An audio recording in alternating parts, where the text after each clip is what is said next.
시장의 중심 잡아보겠습니다. 루크투자연구소 임순재 대표와 함께합니다. 안녕하세요, 대표님. 네, 안녕하십니까? 네, 잡아주신 키워드부터 열어보겠습니다. 오늘장 키워드 이렇게 잡아주셨는데요. 지수 편입 종목 관심입니다. 코스피 200 준비하셨나요? 네, 그렇죠. 오, 좋습니다. 네, 잠시 후에 좀 체크를 해보도록 하고요. 먼저 간밤 마감된 미증시 어떻게 보셨습니까? 네, 뭐 일단 장 시작은 전부 개파라고 시작을 했는데 뭐 장 중에 전부 다 갭을 다 만회를 했고요. 다우 같은 경우는 뭐 보합선에서 끝났고 나스닥하고 S&P 같은 경우는 이제 플러스로 반전해서 끝났다라는 게 가장 특색 아닌가 싶습니다. 아마 국내 증시도 아마 이런 반응 분위기가 아마 좀 이어지지 않을까라는 좀 기대를 해보고 있고요. 특히 이제 필라델피아 반도체 지수가 0.9% 상승을 했습니다. 그만큼 반도체 관련된 쪽은 뭐 여전히 좀 강한 그런 모습들을 좀 보이고 있다라는 거고요. 미국의 경제 지표가 전일 상당히 좋게 나왔습니다. 일단 신규 실업 청구 건수가 지금 19만 9천 건. 이게 이제 20만 건 밑으로 내려오는 경우가 미국 내에서 상당히 좀 드문 경우인데 19만 9천 건이면 1969년 11월 15일 날, 그러니까 51년이 넘는 그때 19만 7천 건 이후에 최저치를 기록을 했습니다. 그만큼 최근에 그 실업자 관련된 부분이 상당히 좀 줄어들었다라고 보시면 될 것 같고요. 뭐 팬데믹 이전에도 보통 20만 건 초반대까지는 뭐 내려온 적은 있지만 20만 건 이하로 내려간 적이 거의 없었기 때문에 뭐 상당히 좋았다라고 보시면 될 것 같고요. 소비 관련 지표도 상당히 좋았습니다. 일단 개인 소비 지출이 5.0% 상승을 했고요. 뭐 전월 대비로도 0.6% 상승하는 그런 모습을 보였습니다. 1990년 11월 이후에 이제 최고치를 기록을 했고요. 근원 개인 소비 지출도 4.1% 상승을 하면서 1991년 1월 이후에 최고치를 기록을 했습니다. 그만큼 이제 소비 관련된 부분은 상당히 좀 개선이 됐다라는 게 시장에 좀 긍정적인 영향을 미쳤고요. 개인 소득도 0.5% 증가를 했고, 그다음에 개인 지출도 1.3%를 증가를 했습니다. 그리고 또 하나 이제 신규 주택 판매 건수도 74만 5천 건. 그래서 뭐 시장 예측치 80만 건에는 조금 미달했지만 꾸준히 증가하는 세를 보였다라고 보시면 될 것 같고요. 또 하나가 이제 FOMC 10월 회의록이 어저께 이제 새벽에 이제 발표가 됐는데요. 공개가 되면서 이제 전반적인 내용은 높은 인플레이션에 대한 우려가 이제 한 목소리로 나왔다라는 거고요. 이런 거를 위해서는 이제 행동을 해야 되는 거 아니냐라는 그런 내용이 나왔습니다. 뭐 그것 때문에 장중에 잠깐 출렁거림은 있었지만 그래도 장에는 큰 영향을 못 미쳤다라고 보시면 될 것 같고요. 주요 내용은 이제 테이퍼링 속도를 지금보다는 조금 더 빨라질 수 있다라는 거고요. 금리도 조기에 인상할 수도 있다라는 그런 이제 코멘트가 나왔습니다. 그렇기 때문에 12월 FOMC 회의 때 과연 어떤 식의 반영이 될지도 조금 관심 있게 좀 보시면 어떨까라는 생각을 하고 있고요. 유가는 이제 원유 재고량 증가 때문에 소폭 하락을 했습니다. 그러니까 뭐 단순히 그 미국 전략 비축유 방출 관련된 뭐 이슈는 있긴 하지만 지금 오페크 회의가 이제 12월 초에 이제 있을 예정입니다. 뭐 지금 오펙 얘기로는 지금 원유 증산량을 줄일 수 있다라는 식의 지금 발언을 하고 있기 때문에 그게 어떻게 미칠지는 좀 더 시장을 좀 지켜보시는 게 어떨까라는 생각이 들고 있고요. 아까 초반에 말씀드렸듯이 이제 필라델피아 반도체 관련 지수가 이제 강한 그런 모습을 보이다 보니까 관련 이제 주식이 좀 전체적으로 강한 그런 모습을 보였습니다. 특히 AMD가 5% 넘는 상승세를 좀 보였고요. 엔비디아도 3% 가까운 상승세였습니다. 그다음에 국내에서 뭐 관심 있게 보시는 마이크론 테크놀로지 같은 경우도 1% 가까운 상승세를 보였기 때문에 국내 아마 반도체 관련주도 오늘은 시세가 장 초반에 좋지 않을까라는 생각을 해봅니다. 네. 전반적인 미증시 상황, 국내 증시 반도체 기대감 이렇게 풀어주셨습니다. 자, 국내 수급 보겠습니다. 이제 수급 상황 보면 요즘 외국인들이 환율 부담이 있을 텐데 계속 우리 시장에 러브콜을 보내고 있더라고요. 네, 그렇습니다.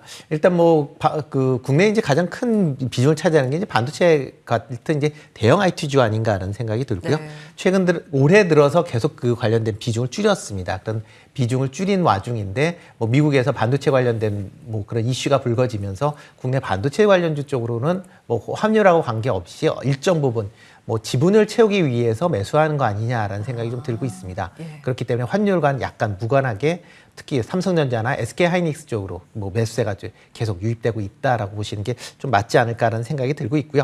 뭐 전일 같은 경우도 뭐 외국인하고 기관이 이제 외국인하고 개인이 순매수를 보였고요. 기관이 순매도를 보이는 그런 모습이었습니다.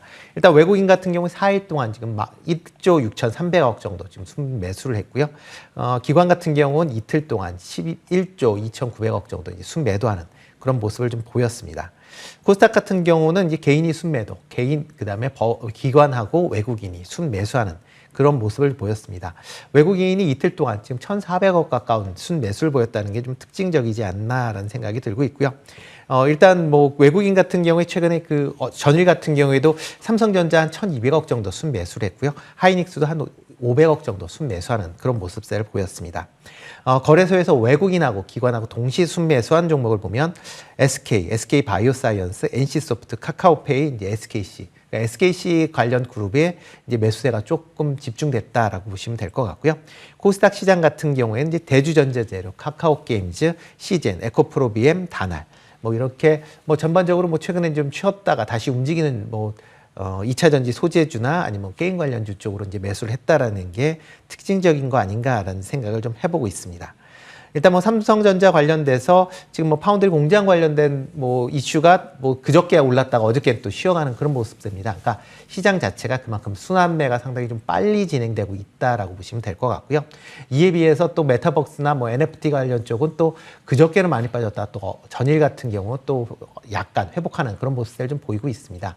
그러니까 그런 점에 좀 맞춰서 좀 하시는 게 어떨까라는 생각을 좀 해보고 있고요.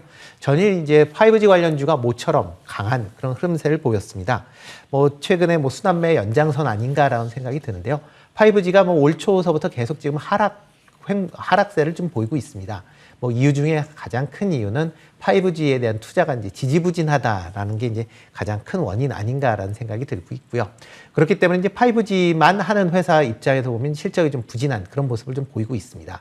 대신 이제 5G 관련 쪽 외에 다른 이제 사업부를 갖고 있는 그런 이제 회사 중심으로 해서 최근에 실적 개선세가 좀 뚜렷하게 이제 나타나는 그런 모습세를 보이고 있습니다. 그런 종목으로는 아마 매수세가 뭐 추가적으로 유입이 되지 않을까라는 생각은 하고 있는데 기본적으로 5G 관련돼서는 일단 투자가 좀 가시화되는 시점에서 아마 투자를 하시는 게 어떨까라는 생각이 들고 있습니다.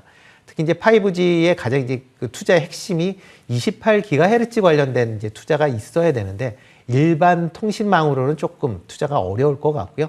특화망이라고 하는 이제 사설망 중심으로 투자가 이루어질 걸로 이제 예상이 되고 있는데 아직까지는 뭐 그쪽 분야들은 뭐 실증 검증 단계이기 때문에 이게 끝나는 아마 내년 상반기 정도에 아마 투자가 이루어지지 않을까. 그렇게 따지면 아직까지는 뭐 본격적인 상승세로 전환했다라고 보기는 어렵고요. 단순히 그동안 하락폭이 컸기 때문에 반등하는 차원이다라고 생각하시는 게 낫지 않을까 싶습니다. 예, 반발 매수 유입으로 기술적 반등이라고 보셨고 5G 통신 장비주는 투자가 재개되어야 된다. 이런 부분 기억해 보겠습니다. 오늘 금통위가 국내에서 예정이 되어 있지 않습니까? 뭐 금리 인상은 기정사실화되는 부분인데 포인트 어떻게 잡고 계세요? 일단 뭐 이번에는 뭐 0.25% 올라가는 게 뭐 확실한 것 같고요. 그럼 과연 그러면 내년에는 어떻게 할 것이냐라는 부분입니다. 네, 뭐 미국 같은 경우도 뭐 지금 소비 지출이 늘어나면서 뭐 인플레이션도 있고요. 국내 같은 경우도 인플레이션에 대한 우려는 계속 있습니다. 특히 이제 공급망에 따른 이제 아마 하고 이제 원유 가격 상승에 대한 인플레이션에 대한 지속감이 있을 걸로 예상이 되고요. 그렇기 때문에 뭐 인플레이션 관련된 문제는 단순하게 끝날 건 아니지 않을까. 아마 내년 상반기까지는 이런 문제가 좀 더 이어지지 않을까라는 생각이 들고요. 만약 이제 이렇게 된다라고 하게 되면 이제 금융주 관련돼서는 뭐 조금 더 관심 있게 아직까지는 보시는 게 어떨까라는 생각이 들고 있습니다. 특히 이제 연말 배당도 있고요. 그다음에 이제 금리 인상에 따른 뭐 예대 마진 확대, 물론 이제 정부 입장에서 보면 그걸 축소하기 위한 노력은 하지만 기본적인 이제 예대 마진은 뭐 충분히 확보되어 있는 그런 상황이어서 수익 부분은 좀 더 증가하지 않을까라는 생각을 해봅니다. 네. 자, 이제 오늘의 키워드로 이야기를 나눠보겠습니다. 코스피 200 지수 편출입 종목 어제 발표가 됐는데요. 정리부터 해볼까요? 네, 일단 정기 개편 뭐 12월 정기 개편이죠. 그래서 아마 코스피 선물이 만기되는 다음 날에 이제 편입하는 걸로 보시면 될 것 같고요. 코스피 200에서는 6종목, 그다음에 코스닥 150에서는 15종목, 그다음에 KRX에서 26종목 이렇게 이제 변경이 될 걸로 이제 보여집니다. 지금 뭐 화면에 보시듯이 이제 관련된 이제 편출입이 될 종목들 이제 적어와 봤는데요. 한번 내용을 좀 보시면 될 것 같고요. 일단 뭐 이 정기 편입 말고 수시 편입으로 카카오페이가 편입이 됩니다. 대신 이제 롯데 하이마트가 편출이 된다라는 것도 알아주시면 좋을 것 같고요. 그리고 이제 이 화면 보시면 이제 SK 스퀘어가 지금 있는데 지금 뭐 SK텔레콤에서 인적 분할을 해서 아직 상장은 안 되어 있습니다. 근데 이번 달 말에 지금 상장이 되면 아마 12월 달에는 이제 편입이 될 걸로 그렇게 예상을 하고 있습니다. 뭐 이렇게 이제 지수가 편입이 된다라고 하게 되면 이제 그 패시브 자금 같은 경우에는 관련된 그 편입을 하게 되어 있습니다. 그렇기 때문에 일단 편입되는 종목 중심으로는 이런 이제 매수세가 들어올 것이다라고 보시면 될 것 같고요. 뭐 전체적으로 보면 그 조정을 최근에 이제 조정을 받았었던 종목들도 좀 많이 있기 때문에 일단 각 종목마다 좀 특색 있게 좀 보시면 어떨까 싶은데 그중에서 조금 이제 차트상으로 좀 이쁘다라고 본다라고 하게 되면 뭐 코스피에 편입되는 SL 같은 경우 조금 관심 있게 보시면 어떨까 싶고요. 그다음에 코스닥 같은 경우는 원익 QNC, 쿠콘, 에코프로 HMB 같은 경우 종목을 조금 관심 있게 보시면 좋지 않을까 싶고요. 다만 이렇게 이제 그 편입이 된다라고 하게 되면 그동안은 이제 공매도 편입 종목에서 제외됐다가 공매도 편입 종목으로 같이 이제 포함이 된다라는 것도 감안하셔야 될 것 같고요. 일단 그렇기 때문에 공매도에 대한 부분도 일단 염두에 두시는 게 어떨까 싶습니다. 네.